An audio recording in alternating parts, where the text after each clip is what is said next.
Good afternoon, everyone, and welcome to our webinar this afternoon in collaboration with Metaverse Learning.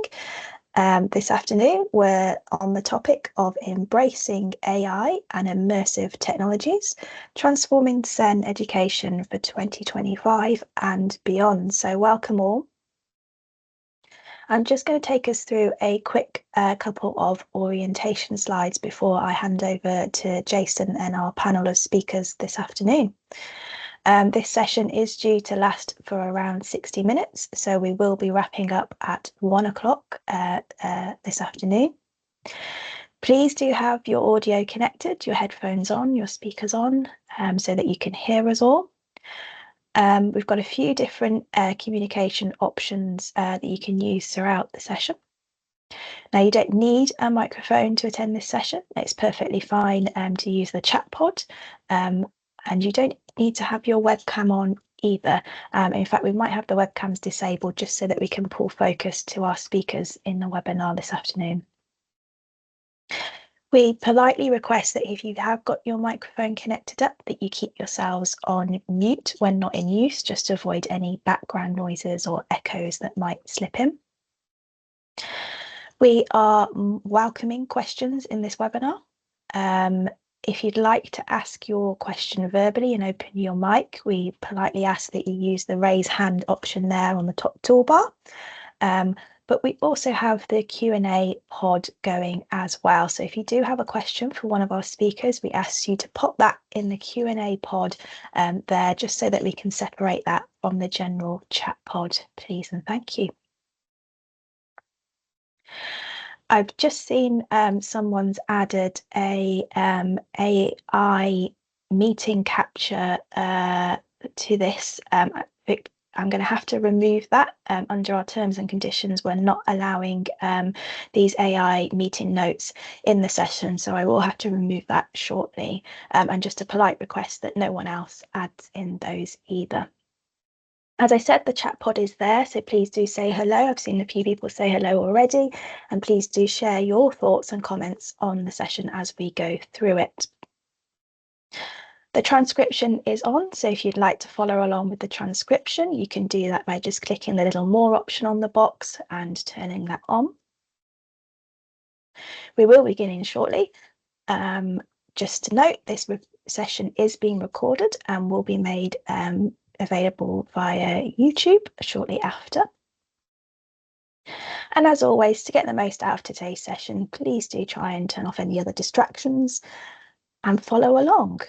If you do lose connection to the session or have any audio problems, it's best to restart your browser or the Teams app and rejoin. But without further ado, I would like to hand over to Jason. Welcome, Jason. Oh, Becky, thank you so much. And welcome, everyone. Welcome to our speakers. Welcome to all those who are online now. And thank you for giving us your time over such an important subject. So just context-wise, us at Metaverse Learning, I'm co-founder of Metaverse Learning. We absolutely love our partnership with Jisc. And really what we have is a series of webinars. This is our third one this year. The first was on how to support teachers' adoption of new technologies to improve learner experience. The second one was around summative and formative assessment and the future. And this topic is probably, in my view and in a personal view, the most important of all, because if we can find a way to use technology, AI, immersive and other technologies to make skills, education and the transition into work more inclusive, then that is the game change that we are all wanting. And for that, we've got four incredible speakers, four brilliant experts who have devoted their working lives to this subject. And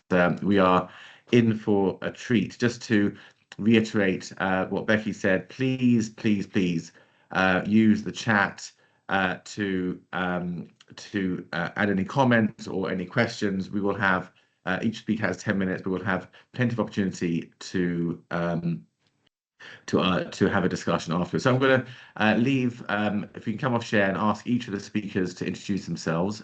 Over to you, Sophie. Hi everyone, I'm Sophie Moore and I'm the Learning Support Team Leader at Support Connect. At Support Connect, we offer one-to-one specialist learning and wellbeing mentoring to apprenticeships, offering specific strategies to overcome barriers linked to neurodiverse traits. And I have over 18 years experience working within SEN education and mentoring. Pleased to be here. Wonderful to have you here. Thank you so much, Sophie. And Hannah. Good afternoon. I'm a digital education developer here at Lincoln University. I've been implementing VR within the curriculum of FE since 2023, and now supporting digital tools within higher education. I know you have huge amounts of experience, Hannah, in various organisations. So again, really thank you so much for being here. And Laura and Rob. Laura first. Hello, my name's Laura Lavender. I'm Director of Inclusion at the Heart of Yorkshire Education Group. I'm a SEN teacher by trade, so this is what I've been doing my whole working life. And my role now is across our group of colleges to make sure that all of our provision, all of our education is inclusive and that our students are able to leave us and move into the adult life and have a really successful one. Fantastic. And Rob? Yeah, I'm Rob Lee. I'm the Digital Teaching and Learning Lead at Heart of Yorkshire College Group. I've spent my working life working within education, IT, and then an IT teacher, and then I moved into the digital teaching and learning role about 12 years ago. Wonderful. So guys, as you can see, we've got huge amounts of experience here. Really the purpose for this is to spark inspiration, thoughts. Ultimately, I think what we want really across the board is a more consistent approach using technology to make education more inclusive for SEN learners. Each person will have 10 minutes to present. Just to add that within one of the presentations within Laura and Rob's, they are partners in our Metaverse's SEN consortium for additional learning needs, and they're very key partners in using and demonstrating the use of immersive technologies to improve the transition into adulthood and to work. So looking forward to each of your presentations. And if I could ask for Chris, who's very kindly put all the slides together, to set up the first slide for Sophie. Over to you, Sophie. And if all the other speakers can come off screen, and I'll come on screen a minute before you're due to finish. Thank you so much. Well, thank you. So hi everyone. So I'm going to be covering the topic exploring how adaptive AI can create customised learning experiences that address individual SEN learner needs. Can we go to the next slide? So I'm going to cover a little bit around what adaptive AI is, challenges faced by learners with SEN, how adaptive AI can address these challenges, SEN-specific learning strategies enhanced by AI, so things that we use within Support Connect, and benefits and the future potential. Next slide, please. So just to give you a bit of context about Support Connect, so we provide tailored support for apprentices and learners with disabilities or additional learning needs. So we focus on enhancing their experience, social mobility and prospects by offering personalised guidance, resources and strategies. So our goal is to empower learners to overcome obstacles and achieve their potential, ensuring they have the tools to succeed in education, employment and daily life. We believe that adaptive AI can transform how neurodivergent learners gain independence. Next slide. So just a little bit about what adaptive AI is. It's a form of artificial intelligence that learns, adapts and improves as it encounters changes both in data and the environment. So think of adaptive AI as a smart assistant that keeps getting smarter, and the more it interacts with the world, doesn't just follow fixed rules, it learns from experience and adapts automatically. Adaptive AI is revolutionising education by creating customised learning experiences, and adaptive AI is transforming how SEN learners develop essential skills by providing tailored support that meets their individual needs. Adaptive AI is something that we regularly use within our mentoring sessions with many of our learners. Next slide, please. Going to have a little look first just at some of the challenges that learners with special educational needs and disabilities often face. So there are a range of challenges that impact their educational experience and outcomes, and these challenges can vary widely depending on like the nature and severity of those needs. And some of the common ones that we're faced with is difficulty in understanding abstract concepts, so misunderstanding instructions or lesson content, difficulty with reading comprehension, especially like within literature. Some of the common barriers, some communication barriers, so difficulty understanding or using spoken and written language, challenges with social communication, especially for some of our learners who have autism or speech or language challenges. You've got learning difficulties, so struggling with reading, writing, numeracy, so that can be linked to that dyslexia diagnosis or dyscalculia. Slower processing speeds, difficulties with memory and concentration. And then we've got things like physical and sensory challenges, so within like your typical classroom settings or lecture forums. So that can link to like mobility issues or actually accessing the classroom and materials, visual or hearing impairments that require adapted resources or technology. We see a lot of anxiety and learners lacking in confidence. So anxiety, low self-esteem, frustration due to some of those learning barriers, difficulty regulating those emotions or behaviours, which can affect classroom or online dynamics. And then also inadequate support or resources. So we quite often see a lack of tailored teaching strategies or assistive technologies, and for a lot of our learners who can't access that. And also insufficient sort of training opportunities for some educators, and actually knowing how we can support some of these diverse needs. Next slide, please. So how can adaptive AI address these challenges? So many learners, particularly those with SEN, often find theoretical components of their apprenticeship challenging. So whether they frequently excel in the practical aspects of their roles, where they can engage hands-on and apply their skills in real-world contexts. But by embracing more practical, experimental approach to learning, we are not only meeting the learners where they thrive, we are also empowering them to build confidence, competence, and the sense of achievement within their chosen field. AI offers a powerful solution to bridge the gap between theory and practice. For SEN learners, AI can transform abstract concepts into immersive, interactive experiences that are easier to understand and retain. Instead of reading about a process or watching a video, learners can step into that simulated environment where they can safely explore, experiment, and learn by doing. So some of the way that AI addresses challenges for SEN learners in apprenticeships is personalised learning support. So adaptive learning platforms adjust content and pace based on that learner's needs. AI can identify strengths and weaknesses, offering targeted interventions. Tools like speech to text and text to speech help learners with dyslexia or other language processing difficulties. Enhanced accessibility. So AI-powered tools can translate content into multiple formats, so audio, visual, simplified text. Real-time captions, sign language avatars support learners with hearing impairments, and voice assistants can help learners navigate tasks hands-free. Practical development skills, so AI simulations of virtual reality environments allow learners to practice skills in a safe, controlled setting. Chatbots and virtual tutors provide 24/7 support for questions and revision. Emotional and behavioural support, so AI can monitor emotional cues such as facial expressions, tone of voice, to detect frustration and disengagement. Sentiment analysis tools can alert mentors to learners who may need additional emotional support. And we've got progress tracking and feedback. So AI systems can track learner progress in real time and generate detailed reports. Feedback is instant, specific, and constructive, helping learners to stay motivated and on track. And then support for mentors and employers. So AI can help mentors tailor their approach to each learner's needs. Employers can use AI tools to monitor workplace learning, ensuring SEN learners are supported effectively. Next slide, please.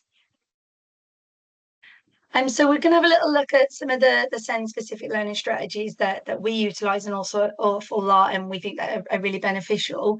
So something that we do a lot is scaffolding and chunking. So AI can break down complex tasks into manageable steps, so personalised learning pathways that can adapt in real time. step-by-step guidance with prompts and hints, and progressive difficulty to building confidence and mastery. So AI such as Copilot, ChatGPT can help break down tasks step by step, as well as simplifying guidance and instructions. So these are two platforms that we use an awful lot within our mentoring sessions. Next step, please.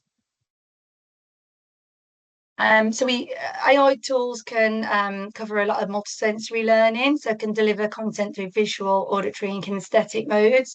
So text to speech for auditory learners or those with dyslexia, interactive simulations for hands-on practice, and those visual aids like diagrams and animations.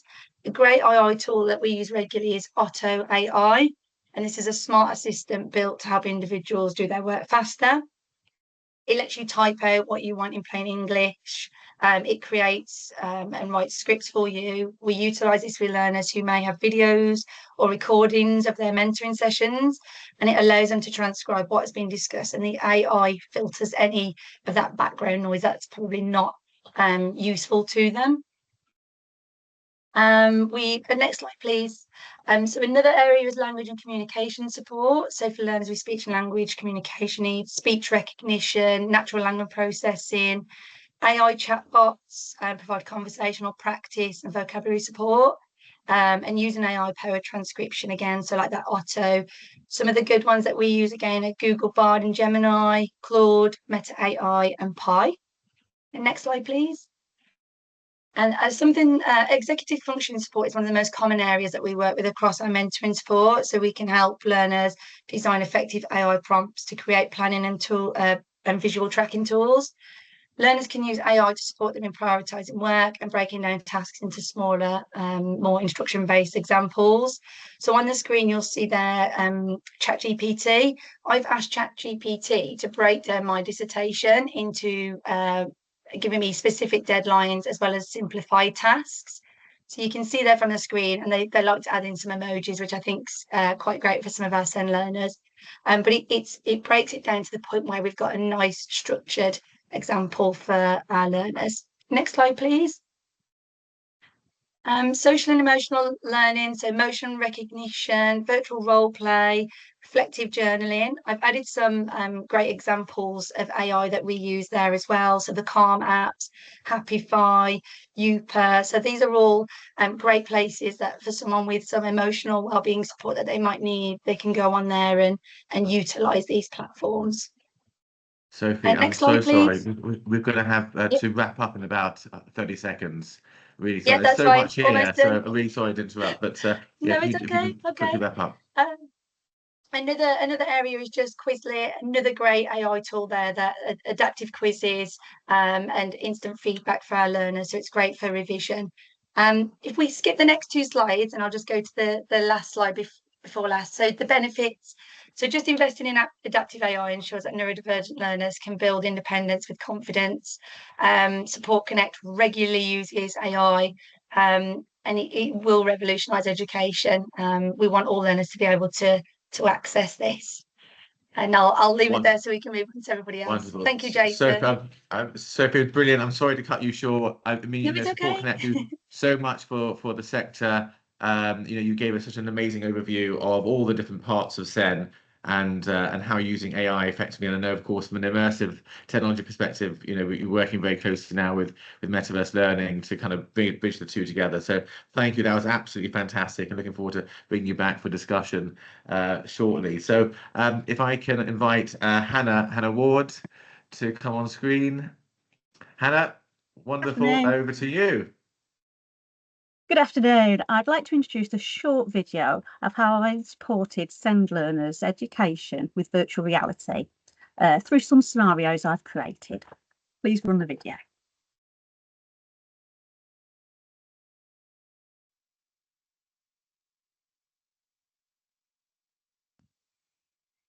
VR allows for the creation of controlled, repeatable scenarios where students can practice skills without real-world consequences. This is particularly beneficial for SEND learners who may need more time and support to master certain tasks. I've created VR experiences, including a train and a plane journey for SEND students to meet modular outcomes. To complete the train journey, students needed to tell the time and identify from a timetable which train to purchase tickets for, pay and check change, find the correct platform and board the train safely. All enjoyed the buffet cart before arriving at the coastal destination where the real fun began. A cafe and a supermarket environment were also created and provided a safe space to practice social situations and interactions and further purchasing of goods. VR helps reduce the anxiety that can come with real-world practice. Students can repeat tasks as many times as needed, which help build their confidence. These experiences in VR allows for gradual exposure to challenging situations, helping students become accustomed to them in a safe and supportive environment. This method is particularly effective for students with autism and anxiety disorders. I have created an escape room based on the popular burger chain by SEN students' requests, and it was completed against the clock to build communication skills, teamwork, and a timely completion of a task. VR creates a supportive and adaptive learning environment that can significantly enhance the education experience for SEN students. Thank you. So I'd just like to highlight some key points from the video and the benefits that our SEN students have engaged with VR.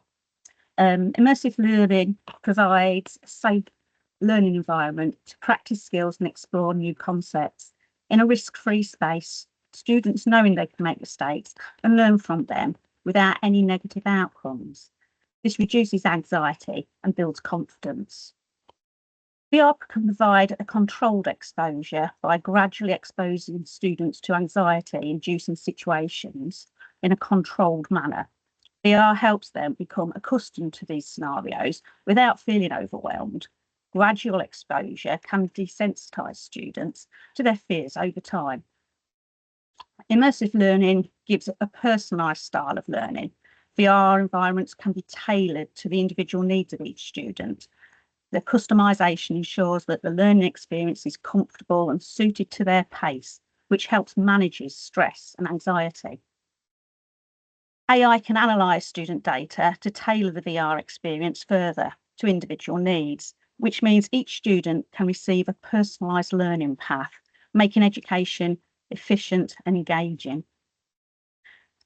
Repetition and familiarity is important, and being able to repeat processes and practices in VR helps students become familiar with tasks and scenarios. This familiarity reduces fear of the unknown and builds confidence in turn, which lowers anxiety levels. Immediate feedback, which AI can provide within VR, can provide feedback allowing students to understand their mistakes and correct them. The immediate reinforcement helps students feel supported and less anxious about their performance. Engagement and distraction is given within VR. The immersive nature of virtual reality can be highly engaging, which helps distract students from their anxieties. When they are focused on task in hand and enjoy the experience, their anxiety levels naturally decrease. Immersive education can also provide SEN learners with sensory experiences, offering them sensory-rich experiences that can be tailored to their needs and send the student. For example, providing calming environments for students who need sensory breaks or stimulating experiences for those who benefit from sensory output. VR can make learning more accessible for students with physical disabilities. Students that have difficulties with mobility can explore virtual environments and participate in activities that may be challenging in the virtual world. Improved social skills, as VR can stimulate social interactions and scenarios, helping SEN students develop and practice social skills in a controlled environment. This is especially useful for students with autism or other social communication difficulties. VR can help SEN students develop practical skills through simulations within VR, and AI can adjust the difficulty levels of a VR scenario based on the student's performance. If the student is excelling in a task, an AI can make the task more challenging. For those that are struggling, the AI could make the tasks easier, building support confidence and lessening anxiety. VR allows students to create and personalise avatars in virtual spaces, promoting self-expression and creating creativity. This helps students' confidence as their ideas become to life. As students practice and improve their skills in VR, they build confidence in their own abilities. This self-confidence helps reduce anxieties when they face similar situations in the real world. VR environments can be used to support individuals manage their emotions, guided through breathing, calming, and landscapes to reduce anxiety and stress. The interactive nature of VR makes learning more engaging and fun, which can make it particularly engaging for SEN students. I'm happy to connect and answer and support any further questions on this topic. Thank you. That was punchy and absolutely brilliant, Hannah. And I love what you're saying around just of the many purposes of AI and VR, the fact you can subject a learner through anxiety-inducing circumstances and scenarios in a controlled way. In itself has massive repercussions, and thank you for all the work you're doing. And there will be opportunities to, I'm sure, have a further discussion. But really exciting, also particularly around the AI VR and how an AI can actually adapt a scenario in line with what the learner's responding to, whether it's difficulty or response. So it's an absolutely adaptive experience. And that's something that we're working very hard on at Metaverse Learning. So thank you ever so much. It's a brilliant presentation, Hannah. And I'm delighted now to introduce our final two speakers, Laura and Rob from Heart of Yorkshire College. I don't know if, Laura, you're doing it together or brilliant you are. And over to you. Thank you very much. So I'm just going to sort of start off giving a bit of context, then Rob is going to talk you through a little bit about how we've used VR. I'm going to talk a little bit further about the SEN consortium that Jason mentioned earlier, and then we're going to do a little bit of a demo and give you some of the feedback that our testers found. So if we could pull up the slides, please. So as I mentioned previously, my name's Laura and I'm the Director of Inclusion at a college group. So we have 3 colleges across Yorkshire, and we deliver programmes from entry level up to higher education. We do apprenticeships, and we also have a really strong supported internship programme as well.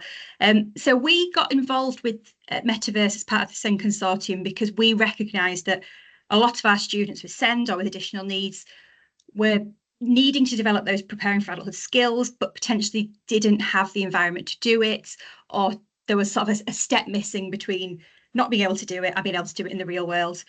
We have a very neurodivergent student population. So about 10% of our students have education healthcare plans, and about 27% have a declared need. So we know we have lots of students that are young people and adults who might have barriers that would make it more difficult for them to access employment or other sort of preparing for adulthood outcomes, such as healthy living or community involvement. We also, as part of what we do as a group, which I'm sure all colleges do, is we pull feedback from our employer stakeholders in the locality. And a lot of the feedback we get is that young people leave college possibly with the technical skills they need to do a job, but they don't always have those wider skills that make them employable. So we wanted to feed that into this as well. Through our supported internship programs, we can really see that developing these skills makes a massive difference to whether or not a person will get a job when they leave us. So that was kind of the purpose of us joining. The consortium we're going to talk to you a little bit about, but essentially it's a group of colleges that pulled a bit of cash together with Metaverse, and we've created some scenarios for our students to use to develop skills that will enable them to become more ready for the big bad world. So I'm just going to pass on to Rob, who's going to talk you through the benefits of VR. Thank you, Laura. Hello, everyone. I'm Rob. I'm the Digital Teaching and Learning Lead for the Heart of Yorkshire Group. Around 18 months ago, we launched a program called I Innovate within the group, which is designed to transform the digital culture within the group, but especially in teaching and learning. We first looked at virtual reality around this time, around 18 months ago, and we decided that immersive technology could have a great impact on our education. So when we started thinking about how we wanted to use virtual reality, we came up with three key areas that we wanted it to achieve.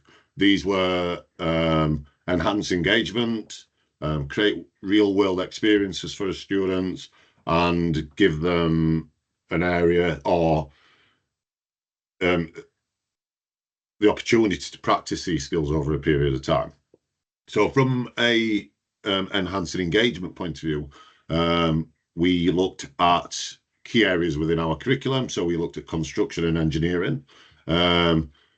Traditional methods of teaching often fell short within these particular areas, and we feel when I speak to other digital teaching and learning leads that this is a regular theme nationwide.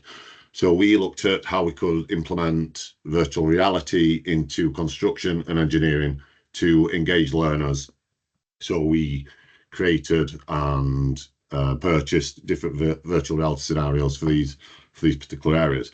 From a real world experience point of view, we can't put 20 level 2 students on a hospital ward every day of the week. We can't put 20 construction students on the roof of a building every day of the week. So this is where virtual reality really played a part. By giving them the VR headsets with these scenarios on, they could visit these things. But it's the attention to detail that we could put into these experiences. So an example, I'll give you two examples actually. So on the hospital ward where the students would act as a nurse or a doctor, where they'd have to visit a patient, the first question possibly be to them would be, what's the first thing you would do? So the student automatically say, well, I'd go to the patient. When in theory, the first thing they should do is go and wash their hands. We can't teach that type of thing as such with textbooks and teaching, but by doing immersive technology, it's built into it so that they've got to do it. There's a series of processes that they need to follow, and that repetition starts building in them and it becomes natural to them. In our gas fitting scenarios, one of the things says you need to go to the thermostat. I'm not a gas fitter, so I spoke to one of our gas fitters, one of our teachers, and said, where would I find the thermostat? And he said, the thermostat's always at the bottom of the stairs. And I didn't know that. And if I'm wrong, I apologize, but that's what our fitter taught me. So by building these into immersive experiences, we're giving them the real world skills, and it allows them the repetition and to learn things that they wouldn't normally learn from traditional practice.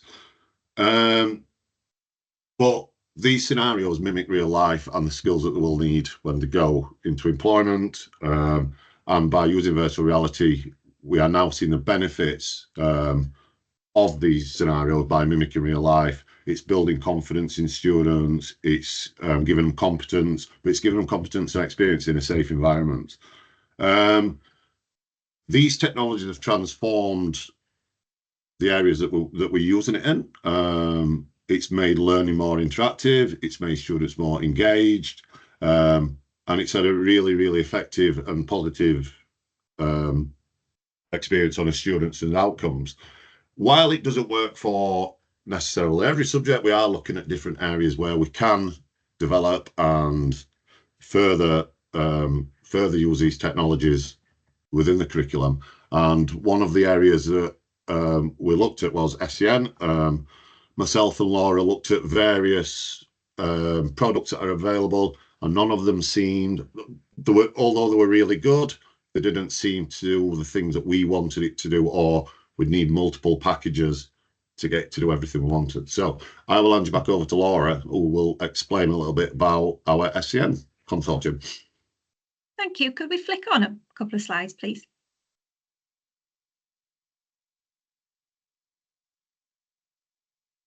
Just the next one, please. Lovely. Yeah, so as Rob said, we decided to be involved creating the SEN module.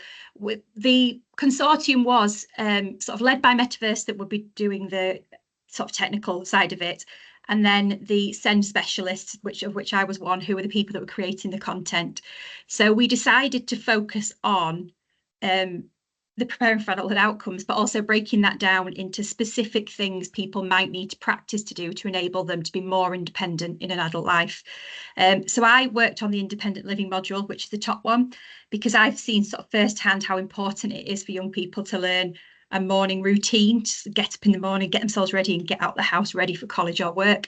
And so we created a scenario here that mimics that, and it allows students to practice that, but also to troubleshoot. So if a day-to-day problem arises, like you've forgotten your wallet and you're just about to jump on a bus, what you can do. So it allows them to try out those different situations where potentially something unexpected might happen and they need to quickly think and come up with another plan. We also, other groups that were involved in the consortium, did a scenario related to taking a bus trip, which is obviously big for getting people out and about in the community, but also getting them to work. Shopping in a supermarket, which is obviously really important for independent living. And then finally, attending an interview. I think every young person, whether they have SEN or not, needs lots of practice on doing that.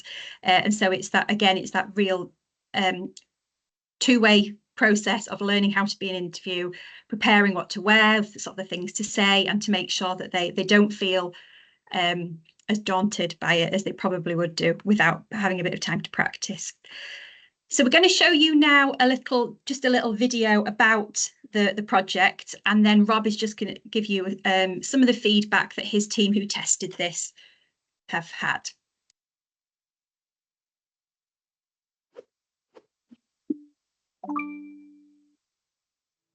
Discover our new Preparing for Adulthood with SEN ALN programme, featuring 4 transformative scenarios. Co-created in partnership with leading education and industry partners, this programme empowers students to develop critical life skills in a supportive, engaging environment that promotes greater independence and future success. Book a demo today or speak to our team to find out more.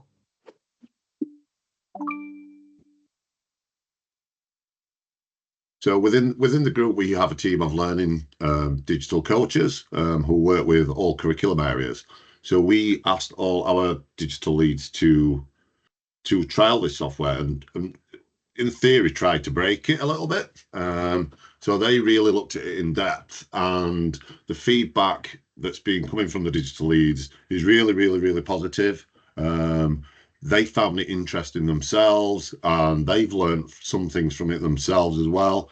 They believe the detail is really, really good. The scenarios are exactly what you would expect. They look forward to using it within the groups, within their classrooms, and the discussions it can lead to. And they are also looking at how they're building it into the curriculum, because they really, really want to use it for all aspects of curriculum within the group. So it's really, really positive, and we are very, very excited to introduce it to our curriculum next year in September.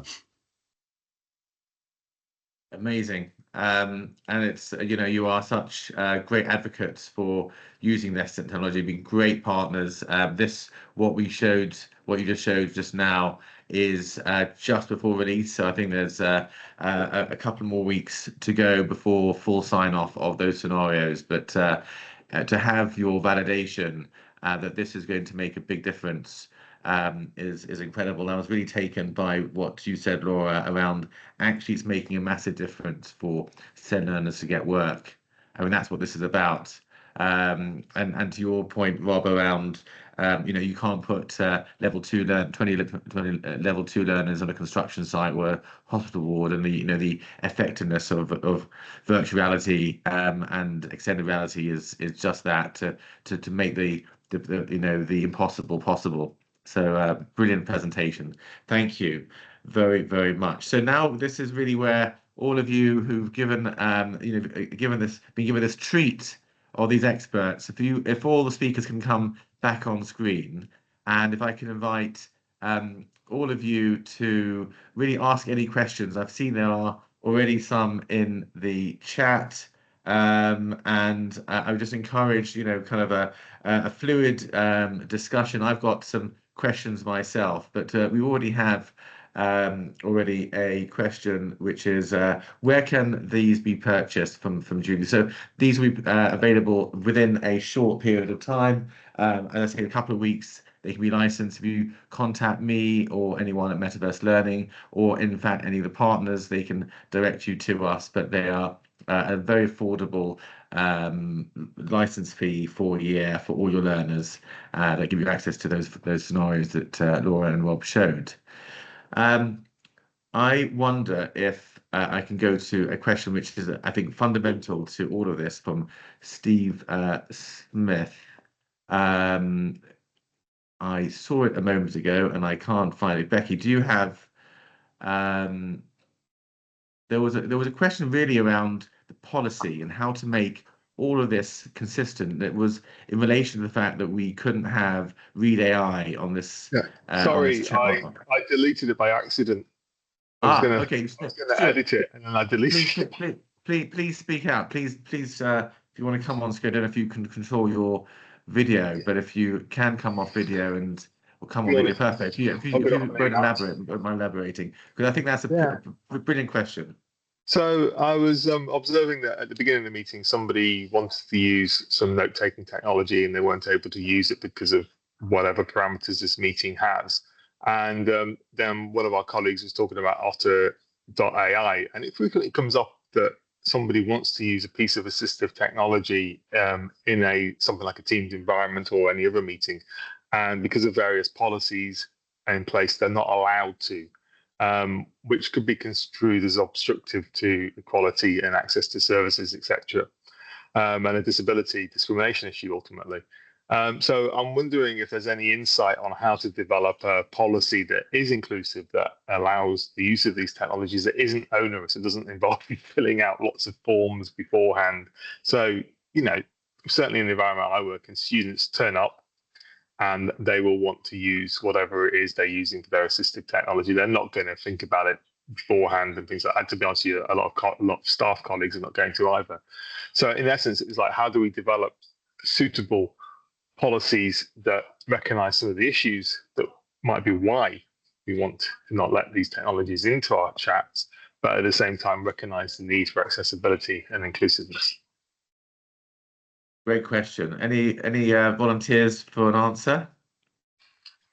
I mean, it is a great question, and it is something at Support Connect we come up against quite a lot, in terms of we sit on sessions with learners who need to use the, like you said, the Otto AI, or even like recording and transcription on Teams.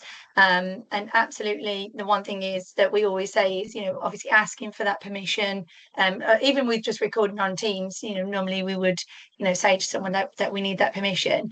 One thing that we're really trying to do at Support Connect is raise awareness around, because it is new, like these are new things that are coming about, the AI, and there's a lot of, I think it's been on the press actually this week, on This Morning and Loose Women, that it's actually quite a scary thing, because there's, you've got bots and it looks like a real person. So I think it's really sort of raising awareness around the AI and why it's used and what that person's actually using it for. What we're doing at Support Connect, we're working with training providers, because we get a lot of our learners as well where the software's actually blocked on their computers. So if someone is working for a very specific company, their company's actually blocked any sort of assistive technology. And that's not just the AI, that could be Grammarly, that could be Mindomo, so like mind mapping software.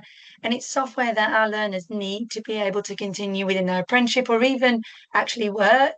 So what we're trying to do as a company is really sort of raise awareness of what these technologies are, how they're going to benefit that person, and trying to sort of get them to, like you say, add it into their policies. And I suppose it all comes back to that knowledge and understanding of why that software is there, is it safe to use?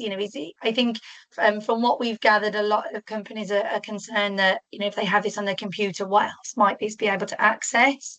And that's still new for us as Support Connect as well. So we're trying to navigate that, as well as work with training providers to come up with policies. Thank you, Sophie. Sorry, if I just come back in there, a lot of corporate places now adopt a zero trust policy with their IT. So essentially nobody is trusted, and it's zero trust, which is what I think Sophie was alluding to there with some of the apprenticeships and things like that. Sorry, Stuart, I can't hear. I don't know if it's anybody. I can't hear what you're saying. It's gone really, really quiet. Sorry. Apologies. I can hear you, Stuart. Okay. Well, I was just saying that there's a zero trust policy in a lot of corporate situations now, where there is no trust of staff, and that's just a blanket policy. And so everything ends up having to be tested and these things like that. And yet, a lot of these technologies are difficult to get hold of in the first place for students. And it's really prejudicial to start from that zero trust place when you already may have issues of anxiety, for example, surrounding it. To me, it seems almost that there will have to be a test case in court at some point in order to resolve this. But, it's interesting to have the discussion and the insight. Thank you. It feels like we're at the beginning of that journey. And Sophie, if you want to put your contact details in the chat, and then it sounds like you've got some policy already kind of thinking around this that might be useful for others to learn from. So thank you, Stuart, for the question. Great answer, Sophie. If I can invite you, Danny, to come in, and then I'll invite Nazim Haidar to come in, but over to you, Danny, first. Hi, hello everyone. Actually, Stuart, that's a really good question that just prompted me, because I've been through a couple of different organisations, be it higher education, but everyone practices differently. What is really important but doesn't always seem to come across is that it's not an IT department thinking, oh, we can't trust staff necessarily. It's more, for every really robust piece of potential solution-based AI that has been through due diligence, that does have good data handling, there are so many that are pop-ups that have not been through that, and their marketing techniques are very aggressively toward those who would be struggling. I won't name them because it's not fair, but that's where sometimes, and once one person is on some of these, they've clicked a free trial and connected their Outlook calendar, it joins a meeting, and even if it's kicked out, it captures the email addresses of everybody else who was in there. So that's capturing company data. If that individual who's opened the app is sharing their calendar, or someone's sharing with them, it's then creating an AI of that shared person, and on and on and on. That's the real sad story about this, and it's where I think you're absolutely right. It's really important that we do have a gold standard. Actually, this has been through the due diligence to try and overcome the zero tolerance, which is, as you say, going to end up in a test case. Sorry, I'm going to say, accompanying that is a piece of advice I was given when I attended a disability meeting a few weeks ago in a law setting. It was this little piece of advice. If you want to try and get this thing started or take things back to the table, 1, make friends with IT. That was the first piece of advice, because nearly always along the way, what it is they're really looking for is a really tight user agreement. What is the usage policy? What is it we're going to use this for? And what is it intended for? Because that's when they may have more of an obligation to say, if it's an adjustment, well, actually, we'll have to create something here for you if this is not going to be allowed. It can't just be a sorry, you can't use it, you're on your own. That cannot happen, because that's where the test cases are going to come in my opinion. But yeah, make friends with IT, but take them a coffee, have a chat, and that's always very helpful to get the ball rolling. But yeah, I feel your pain there, because it's such a challenging arena to try and navigate at the moment. It feels like we are very early on, and it could be on a foundation of sand when it just takes one bad answer and everyone loses confidence. So I'm grateful to you, Danny, and all the work you do in the sector. It's absolutely I'm going to say, Jason, we've met. So one last thing, I don't know if you're aware that DSA, Disabled Student Allowance, recently changed what they're allowed to give out and what they're rather than going into full details. spelling and grammar, because it was determined that so many free software can now do this, that they shouldn't be part of disabled student allowance anymore.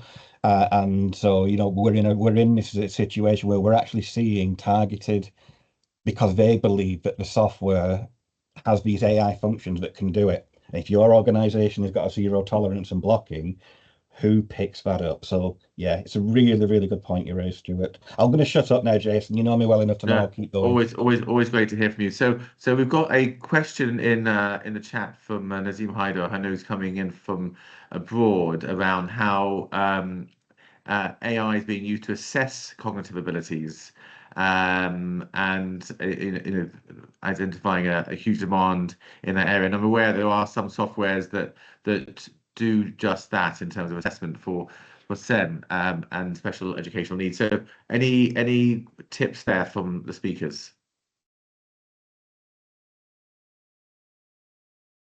Or Rob, I'm not sure if you've had any use of some of the tools out there. Sorry, could you just repeat the question? I'm not sure what the question is. So Nazim Haider in the chat saying, if AI is being used to assess cognitive abilities of children and adults with learning difficulties, as there's a huge demand in this area. I have no experience of that happening. I think there are a lot of technologies out there that try to do that, and I don't think are very successful. I think it's so nuanced, and I think assessing somebody for any sort of learning difficulty is something that takes time, and that's why we have assess, plan, do, review. So I think any sort of quick fix screening tool to me is something that I'll be cautious about. I don't know if there is something out there around AI that does that. I'm guessing there will be within the next 10 years, because that's probably something that people will look into. But yeah, sorry, the answer to that is I don't really know. Well, that's a reading in itself. I'm aware that there are some tools out there like Cognosys, but not sure how widely they're used as part of an AI tool. So just on the theme that Danny raised, which is kind of a hot tip to kind of embrace AI. I mean, let's not forget immersive. You know, extended reality has been around for 20, 30 years, and it's only we're at the very early stages of the emergence of an adaptive experience using VR. But I just wonder, from each of you guys, from Hannah, from Laura, from Rob, from Sophie, if you can give, we've got 8 minutes left, a kind of a hot tip on how to embrace, how those in the school can embrace, or they take the next steps in using these tools in a way that will have that kind of transformational effect that Rob talked about on learners. So maybe starting backwards, Rob, starting with you. Yeah, I think a lot of the time we think digital technologies will completely change the landscape of from an education point of view. It's a message I try to put across to teachers, that don't use technologies for the sake of using technology. Only use adaptive technology, only use immersive technologies if it will really, really make an impact. If it's not going to make any difference to student engagement or anything, why change something that's not broke? I think that's one of the key. And I'm a massive technology advocate, and it's part of my role and it's part of my working life. But yeah, I think sometimes we try to use technology when we don't need to. But if we do use it, make sure it's worthwhile. That would be my tip. Sorry. Yeah. Well, as a technology company, I can't agree with you more. Yeah. Only when it has impact and added value. Thank you. Laura, your hot tip? Yeah. So I think sort of 10 years ago, when I was still teaching and the world of technology was kind of exploding around FE, and there was I can't remember what they were called now, but there was the Jisc released some guidance around how much of your learning should be technology. And I remember in the world of SEND, everyone was quite nervous about that. And there was a lot of concerns about accessibility and whether or not that would lead to exclusion for some of our students. And I feel like where we are sort of 10 years on, we're in a real opportunity to make sure it is really inclusive. So my top tip is to kind of make sure anything that you are involved in, you've always got that accessibility nugget in your brain, and that you kind of are really vocal with that, because I think that's how we've got to where we are now. And I think most of what we've got now that we use is really, really accessible, and so we can only keep moving forward with that.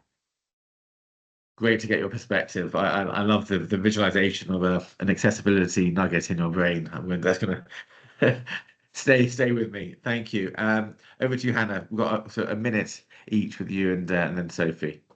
I often get asked that we've got headsets but we haven't got anything on them. What do I do with them? So I would say give the students opportunity to experience immersive reality and see how they get on with it. Use some of the free apps. We've got OpenBrush or Liminal, and they're great starters. Get them to understand the gestures and being immersed or in pass-through, and just to start that ball rolling and give them the opportunity for that learning.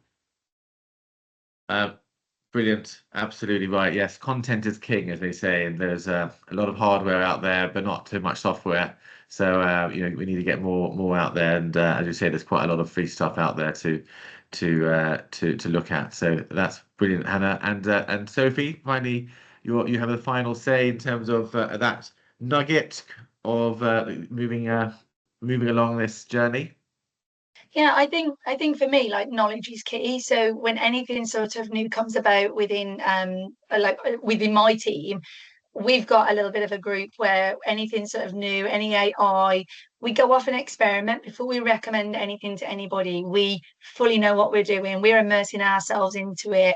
And I think for us, we very much know our group and the people we're working with. So we wouldn't recommend something that we feel that we're going to recommend this and it's just overwhelm, it's not right for them. So top tip, I think, is knowledge and knowing your audience and who you're going to sort of be displaying that to. And again, like, I second what Laura said, accessibility is so important. There's certain things that I wouldn't recommend to someone because of that accessibility.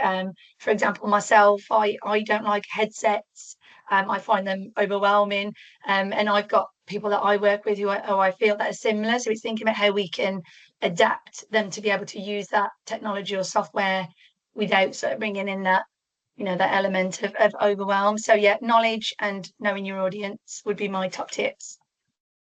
Knowledge is absolutely right, and to be able to go away and experiment. But that is why we're here, to share our knowledge. And with 2 minutes left, 2-3 minutes left, can I just invite all of you speakers to firstly put your details in the chat. I think we're really onto something here around consistency, around the rules of engagement, around really leveraging these technologies. And it's great to see Vio's comment that her SEN students were kind of hugely enthusiastic and impressed with using VR stuff. So I think that's the opportunity here, is to really help one another, share our knowledge, and get this technology kind of as mainstream as it has the potential to be. So thank you to each of you, Sophie, Hannah, Laura, Rob. You've been superb. Thank you to all of you for giving up an hour of your day. Hopefully it's been informative and inspiring, and we look forward to seeing you at the next one. I think there'll be a recording of this available to all of you, and the slides as well, so you will have those to hand. Thank you again. Have a great rest of the day.